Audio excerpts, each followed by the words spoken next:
हाँ, लड़का फँस जाता है कि मेरे को मदर का साथ देना है कि वाइफ़ का वाइफ का। साथ देना है। तो बहुत इम्पोर्टेंट है कि वो दोनों को बहुत प्यार करे। दूसरों से पैम्परिंग की एक्सपेक्टेशंस नहीं रखनी चाहिए, चाहे वो मैन है या वुमन है। चाहे वो मैन है या वुमन है।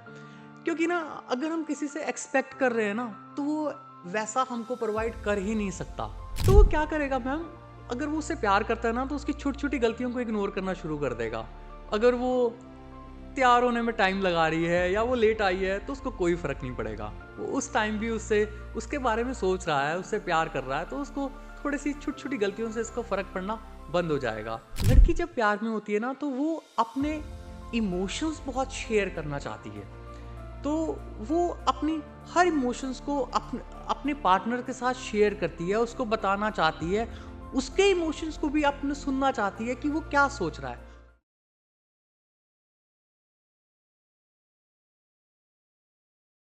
फीमेल्स की मेंटल हेल्थ के बारे में अक्सर बात होती है। लड़कियों को रिलेशनशिप में क्या चाहिए, इसके बारे में भी बात होती है। लेकिन अगर लड़कों की बात की जाए तो उनके लिए हेल्दी रिलेशनशिप का क्या मतलब है? और मेन को रिलेशनशिप में क्या चाहिए? इन सब सवालों के जवाब आज के इस पॉडकास्ट में मिलेंगे। हाय, दिस इज़ आरजे शीतल और मेरे साथ है neuro psychiatrist doctor robin. Welcome sir. Thank you so much ma'am. अब कहा जाता है कि आदमी कितना भी सख्त क्यों ना हो, लेकिन अपनी पसंदीदा औरत के सामने पिघल ही जाता है। तो पसंदीदा औरत की डेफिनेशन क्या है मेन साइकोलॉजी के हिसाब से? हर लड़का चाहता है कि जो उसका पार्टनर हो ना, उसकी नेचर एक नर्चर की तरह हो, कि वो उसको, उसकी फैमिली को ऐसे नर्चर की तरह प्यार करे, केयर करे, जैसे उसकी मदर करती है। हम्म। वो चाहता है कि जब वो उसके साथ हो ना, तो उसको एक सुकून की फीलिंग हो, वो हर एक चीज़ भूल सके, वो उसके साथ बहुत शांत, सिर्फ उसके लिए हो। एक जो लड़का होता है, वो मकान बना सकता है, बट जो उसको घर है ना, वो एक उसका पार्टनर बनाती है। वाह। जैसे कि अगर एक मैन एक फिजिकल फॉर्म है, तो उसकी जो सोल है, उसमें जो लव है, उसमें जो इमोशन है, वो एक फीमेल क्रिएट करती है। तो हर कोई चाहता है कि मेरा पार्टनर ऐसा हो। तो ये कुछ क्वालिटीज़ हैं जो हर मैन चाहता है, हर आदमी चाहता है कि कि उसके उसके पार्टनर में पार्टनर वो में मिले। हो। बट कभी कभी ऐसा भी होता है ना कि जब रिलेशनशिप शुरू होती है तो सब कुछ बड़ा प्यारा चल रहा होता है, सब कुछ सही होता है। बट जैसे ही शादी होती है, जिम्मेदारियां बढ़ती हैं और फैमिली में एडजस्ट होने की बात आती है, तब थोड़ी सी प्रॉब्लम्स हो जाती हैं क्रिएट। हाँ, लड़का फँस जाता है कि मेरे को मदर का साथ देना है कि वाइफ़ का वाइफ साथ का। देना है। तो बहुत इम्पोर्टेंट है कि वो दोनों को बहुत प्यार करे। वो दोनों को बराबर प्यार करे। अगर अ, मदर ने सारी ज़िंदगी अपने बेटे के लिए केयर करी है, तो वाइफ़ भी पूरा घर छोड़ के आई है। तो बहुत इम्पोर्टेंट है कि वो दोनों को दिल से प्यार करे, दोनों के दिल से रिस्पेक्ट करे, बट थोड़ा डिप्लोमैटिक भी होना चाहिए। जैसे कि अगर जब वो मदर के साथ है ना, तो मदर को बोले कि आजकल लड़कियाँ ऐसी ही होती हैं, इसमें थोड़ी-सी खराबी है, इसमें थोड़ी-सी प्रॉब्लम है ना? हाँ। तो वो आपकी जितनी अच्छी हो ही नहीं सकती ना। मदर को बताए कि आप बहुत अच्छे हो और वाइफ़ आपके जैसी, जो आज के बच्चे हैं वो आपके जैसे अच्छे नहीं हो सकते। जितने आप रिस्पॉन्सिबल थे, वो उतने नहीं हो सकते। हाँ, मैं जानता हूँ। और वाइफ़ को बोले कि हाँ, ठीक है ना, मेरी मदर बुज़ुर्ग हो गए हैं, अब हमें उनकी छोटी बातों को इग्नोर कर देना चाहिए। तो इससे वो दोनों में एक बैलेंस क्रिएट कर सकता है। और लड़का उल्टा कर रहा होता है। लड़का क्या करता है? वाइफ़ को बोल रहा होता है, "तू बहुत खराब है, तू मेरी मदर के साथ ऐसा नहीं करती।" मदर को बोल रहा होता है, "आप बहुत खराब हो, आप मेरी वाइफ़ के साथ अच्छा नहीं कर रहे हो।" तो दोनों को नेगेटिव कमेंट देने से अच्छा है दोनों को पॉजिटिव कमेंट्स दो। क्योंकि दोनों आपस में कोशिश भी कर रही हैं। तो दोनों चाहती हैं कि मेरा बेटा और मेरा पति मुझसे प्यार करे। तो दोनों को बताना बहुत ज़रूरी है कि मैं आपसे प्यार करता हूँ, मैं 100% आपके लिए हूँ। तो दोनों को बताइए कि आप बहुत अच्छे हो और सामने वाले को हमें इग्नोर कर देना चाहिए, उसकी किसी प्रॉब्लम्स को भी। तो अगर हम ऐसे करते हैं तो हम ज़्यादा अच्छा बैलेंस बना सकते हैं। मतलब लड़के को मम्मी और वाइफ दोनों को अच्छे से पैम्पर करके यस, रखना है। Yes, yes. अच्छा, हम देखते हैं कि एक आदमी पर बहुत सारी ज़िम्मेदारियाँ होती हैं, घर की ज़िम्मेदारियाँ हैं, उसे बाहर बहुत कुछ मैनेज करना है। तो कहीं न कहीं पैम्परिंग की ज़रूरत तो उसे भी होती है ना, तो उसको भी होगा कि कोई उसे अच्छे से पैम्पर करे प्यार से। अब इसमें ना थोड़ी-सी मिसकंसेप्शन है। ओके। मैं कहना चाहता हूँ कि हमें ना दूसरों से पैम्परिंग की फीलिंग दूसरों से पैम्परिंग की एक्सपेक्टेशंस नहीं रखनी चाहिए, चाहे वो मैन है या वुमन है। चाहे वो मैन है या वुमन है। क्योंकि ना अगर हम किसी से एक्सपेक्ट कर रहे हैं ना, तो वो वैसा हमको प्रोवाइड कर ही नहीं सकता। जैसा हम सोच रहे हैं कि हमें ऐसा मिलना चाहिए, वो तो हमें भगवान भी नहीं प्रोवाइड कर सकता। तो हुँ। हमारा पार्टनर कैसे प्रोवाइड कर सकता है? मेरे को पैम्परेशन में कुछ चाहिए, बट मेरी वाइफ़ कुछ और प्रोवाइड कर रही है। वो अपनी तरफ से पैम्पर कर रही है, बट शायद हो सकता है वो मेरे को नहीं चाहिए। तो इसलिए बहुत ज़रूरी है कि खुद में अपने आप को सेल्फ पैम्पर करना, खुद में बहुत पॉज़िटिव रहना, इतना पॉज़िटिव रहना कि हम दूसरों को प्यार कर पाएँ। हमें प्यार की एक्सपेक्टेशन, पैम्परिंग की एक्सपेक्टेशन से ज़्यादा अपने आप को इतना पॉज़िटिव, इतना खुश रखना है कि हम उस रिलेशनशिप में क्या दे पा रहे हैं, ये हमारे लिए इम्पोर्टेंट है। हम उस रिलेशनशिप में लव कितना दे पा रहे हैं, हम कितनी केयर कर रहे हैं, हम कितना सैक्रिफ़ाइस कर रहे हैं जो हमें फ़ील भी नहीं हो रहा। तो वो अगर हम कर पा रहे हैं, तो वो हमारे लिए ज़्यादा इम्पोर्टेंट है, इंस्टेड कि हम कुछ ना कुछ एक्सपेक्ट कर रहे हैं। क्योंकि सामने वाला हमें हर बारी कुछ ना कुछ दे पाएगा, हमें हमारी एक्सपेक्टेशंस पे उतर पाएगा, ये पॉसिबल नहीं है। तो हमें अपने आप को और इम्प्रूव करना है। हमें सामने वाले से पैम्परेशन की एक्सपेक्टेशन कम करनी है। कहते हैं कि इंसान को जिस भी उम्र में मोहब्बत होती है तो उसकी ज़िंदगी बदल जाती है और उसके बिहेवियर में भी बहुत सारे चेंजेस देखने को मिलते हैं। तो अगर लड़कों की बात करें, मेन की बात करें, तो क्या ऐसे साइन्स हैं जिससे ये समझ में आएगा या जिससे ये पता लग सकता है that he is in love with you, कि उसे आपसे प्यार है? तो वो क्या करेगा मैम, अगर वो उससे प्यार करता है ना, तो उसकी छोटी-छोटी गलतियों को इग्नोर करना शुरू कर देगा। अगर वो तैयार होने में टाइम लगा रही है या वो लेट आई है, तो उसको कोई फ़र्क नहीं पड़ेगा। वो उस टाइम भी उससे उसके बारे में सोच रहा है, उससे प्यार कर रहा है, तो उसको थोड़ी-सी छोटी-छोटी गलतियों से इसको फ़र्क पड़ना बंद हो जाएगा। वो उसके लिए अगर केयर करता है, तो वो उसकी हर छोटी चीज़ में शायद हेल्प करने लग जाए, उसके घर के काम में उसका हाथ बटाने लग जाए, उसके आस-पास रहेगा, उसकी केयर करेगा। जैसे कहते हैं ना कि भँवरों की तरह उसके आस-पास मंडराएगा। तो वो अपने आप को और अच्छा बनाने की कोशिश करेगा कि मैं एज़ ए पर्सन और अच्छा कैसे बन सकता हूँ, मैं और रिस्पॉन्सिबल कैसे बन सकता हूँ। और यही चीज़ है जो वो लेके जाती है, जो हम कहते हैं कि हर कामयाब इंसान के पीछे एक औरत का हाथ होता है। तो वो अगर अपने आप को अच्छा बनाएगा तो और कामयाब भी हो जाएगा।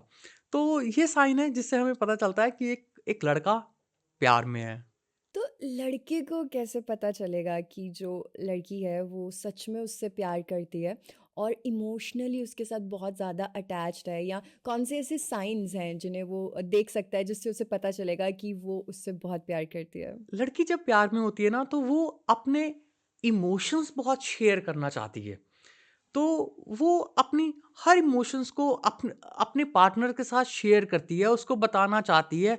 उसके इमोशंस को भी अपने सुनना चाहती है कि वो क्या सोच रहा है। उसके लिए बहुत पैम्परेशन करेगी, उसके लिए बहुत केयर करेगी, उसके लिए बहुत सारी चीज़ों को तैयार करेगी। अपना घर कैसे खाना बनाऊँ, मैं क्या करूँ, अपने आप को कैसे ड्रेस अप करूँ। तो अपने हर इमोशंस को लड़की लड़के के साथ अटैच करना चाहती है कि अगर हस्बैंड है तो मैं उसके लिए और मैं क्या कर सकती हूँ। मैं भी कुछ काम करके उसका हाथ बटा सकती हूँ। मैं भी उसके लिए, तो वो उसके लिए हर चीज़ उसके इमोशनली अपने आप को उसके साथ अटैच करेगी। तो लड़की का प्यार जो होगा वो और इमोशनल होगा, और ज़्यादा केयरिंग होगा, और ज़्यादा टेंडर होगा। तो ये डिफ़रेंस है एक लड़की के प्यार में और एक लड़के के प्यार में। एक इंसान के लिए एक हेल्दी रिलेशनशिप वो कितनी ज़्यादा ज़रूरी है लाइफ में? क्योंकि वो होता है ना कि जब हम अपने फेवरेट इंसान के साथ होते हैं तो ऐसा लगता है कि सारा स्ट्रेस जो है वो हमसे दूर चला गया, हम बहुत अच्छा फील करते हैं, एक सुकून फील होता है। तो ऐसा कैसे होता है? एक हेल्दी रिलेशनशिप तो बहुत ज़रूरी है, हमारी मेंटल हेल्थ के लिए भी बहुत ज़रूरी है।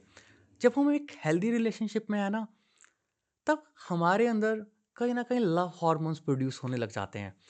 लाइक ऑक्सीटोसिन, सेरोटोनिन, डोपामाइन, जो हमारी बॉडी के लिए बहुत ज़रूरी हैं, हमारी बॉडी को हेल्दी रखने में बहुत ज़रूरी हैं, हमारी मेंटल हेल्थ के लिए बहुत ज़रूरी है।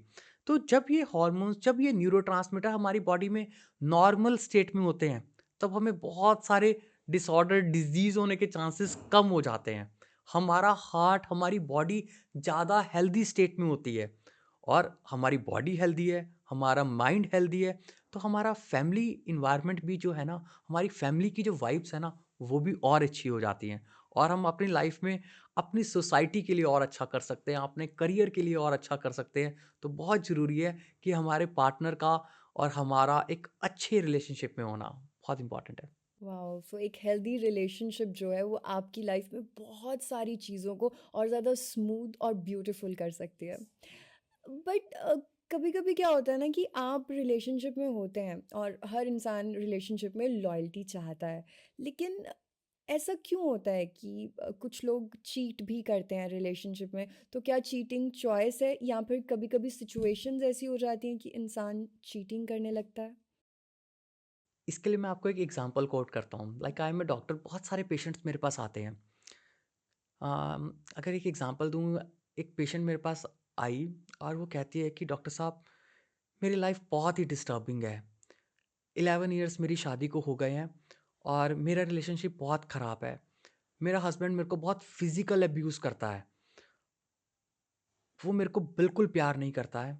उसके बहुत सारे एक्स्ट्रा मैरिटल अफ़ेयर्स चल रहे हैं और उसने कब मेरे को कभी भी प्यार नहीं करा। मेरे को पिछले 11 साल में कभी भी प्यार मेरे को फ़ील ही नहीं हुआ।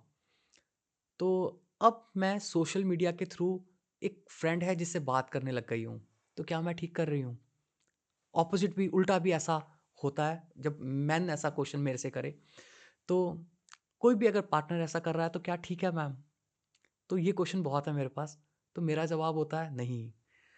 अगर हम शॉर्ट टर्म प्यार में जाएँगे, अगर हम ऐसा कर रहे हैं कि मेरे साथ ऐसा हुआ, मेरे पार्टनर ने ऐसा करा और मैं भी यही करूँ, तो ये आपको एक टेम्परेरी खुशी तो दे सकता है, बट परमानेंट हैप्पीनेस नहीं दे सकता। क्योंकि जब आप ऐसे किसी सोशल मीडिया के थ्रू किसी से मिल रहे हैं या नॉर्मली भी आप अगर किसी से मिल रहे हैं, तो वो थोड़े टाइम के लिए तो अच्छा है, बट बहुत चांसेस हैं कि वो भी फ्यूचर में आपको चीट करेगा। बहुत चांसेस हैं कि वो भी फ्यूचर में आपका साथ ना दे, तो आपको और ज़्यादा डिस्टर्बिंग लगेगा। आपकी मेंटल हेल्थ और ख़राब हो सकती है। तो बहुत ज़रूरी है कि अपनी रिलेशनशिप में एथिकल रहें। बहुत ज़रूरी है कि अगर आपका एक पार्ट ऑफ लाइफ ख़राब भी अगर चल रहा है, तो बाकी चीज़ों को और अच्छा करें। लाइक अपने करियर को और अच्छा बना लें, अपनी फैमिली को और अच्छा बना लें, सोशली कुछ करने लग जाएँ, स्पिरिचुअली अपने आप को अच्छा करें, अपने ऊपर वर्क करें, अपनी बाकी लाइफ को और ब्यूटीफुल बनाने की तरफ जाएँ, अपनी डेवलपमेंट करें, but unethically short term love ये अच्छा नहीं है। ये आपको कहीं न कहीं बाद में चल के भी आपको हर्ट ही करेगा, आपको एक अंदर से काम और पीसफुल नहीं देगा। क्योंकि वो थोड़े टाइम की खुशी आगे चल के आपको और ज़्यादा डिस्टर्ब कर सकती है और ज़्यादा पेन, यस, इमोशनल पेन आपकी लाइफ यस, में ऐड कर यस, सकती है। यस। बट सर, जब हम हेल्दी रिलेशनशिप की बात करते हैं, जो कि हर इंसान चाहता है कि उसकी रिलेशनशिप हेल्दी हो, ब्यूटीफुल हो, तो कौन सी ऐसी बातें हैं जिनका अगर ख्याल रखा जाए या जिन्हें फॉलो किया जाए तो रिलेशनशिप जो है वो ब्यूटीफुल रहती है? हाँ, बहुत इम्पोर्टेंट है ना? तो एक तो ये है कि जब भी हम किसी के साथ रिलेशनशिप में हैं, तो हमें एक-दूसरे के पास्ट के बारे में नहीं सोचना और ना ही पूछना। और जब भी हम रिलेशनशिप में आएँ, तब 100% पूरे मन से आएँ। हमारा खुद का हेल्दी होना बहुत इम्पोर्टेंट है। अगर हम मेंटली पॉजिटिव हैं, अगर हम मेंटली हेल्दी हैं, तब भी हम सामने वाले को प्यार कर सकते हैं। नहीं तो हम सिर्फ़ एक्सपेक्ट करते रहेंगे हुँ। और कोई भी हमारी एक्सपेक्टेशंस तो पूरी कर ही नहीं सकता। तो किसी भी रिलेशनशिप में एंटर करने से पहले हम इतने पॉजिटिव होने चाहिए, अंदर से इतने रिलैक्स्ड होने चाहिए कि हम लव देने के फॉर्म में हों, हम लव देने की, हम डिस्ट्रीब्यूट करने की, हम अब प्यार अब मैं किसी को दे सकता हूँ। मेरे को प्यार नहीं चाहिए, तब हमें रिलेशनशिप में एंटर होना चाहिए।